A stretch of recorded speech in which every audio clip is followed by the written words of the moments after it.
আসসালামু আলাইকুম, সবাই কেমন আছেন? আশা করি ভালো আছেন। আজকে আমি খুব ছোট্ট করে একটা ভিডিও দিব দশমিক ভগ্নাংশ নিয়ে। দশমিক সম্পর্কে আমরা সবাই জানি এবং দশমিকের চিহ্নটাও আমরা চিনি, ঠিক আছে? এই যে ডট এটাকে আমরা কি বলি? দশমিক বলি। চলুন আজকে আমরা দশমিকের উপরে একটি ছোট্ট ভাগ দেখে নিই, কীভাবে খুব সহজেই দশমিকের ভাগ করে নিতে হয়। ঠিক আছে?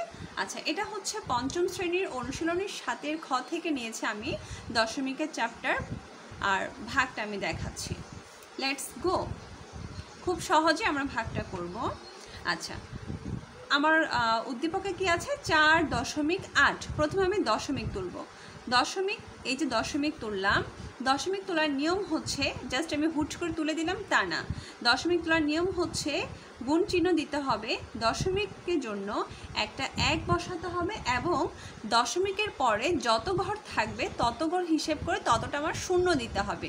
এখন আমার এখানে যেহেতু দশমিকের পরে 1 ঘর আছে, তাই আমার একটা শূন্য হবে। দিলাম, ব্র্যাকেট দিয়ে ক্লোজ করলাম। তারপর হচ্ছে ভাগ। একইভাবে এই জায়গায় আমি কি করব? দশমিক তুলব। 0.6 মানে হচ্ছে 6 গুণ দশমিকের জন্য 1 দিলাম। দশমিকের পরে কয় ঘর আছে আমার? 1 ঘর। 1 ঘরের জন্য একটা শূন্য। বামের শূন্য দিলেও বোঝায়, না দিলেও বোঝায়, তাই আমি আর দিলাম না। আচ্ছা, 48 গুণ 10, সহজে গুণ করলে 48 থেকে 48, শূন্য কটা আছে? একটা, বসিয়ে দিলাম। ঠিক আছে? তারপর হচ্ছে ভাগ, 6 10 60। আচ্ছা, তাহলে আমার কত আসলো? 480 ভাগ 60। এখন আমি পাশে রাফ করব। 60 দিয়ে 480কে আমরা কি করব? ভাগ করে নিব। সো ভাগটা করছি।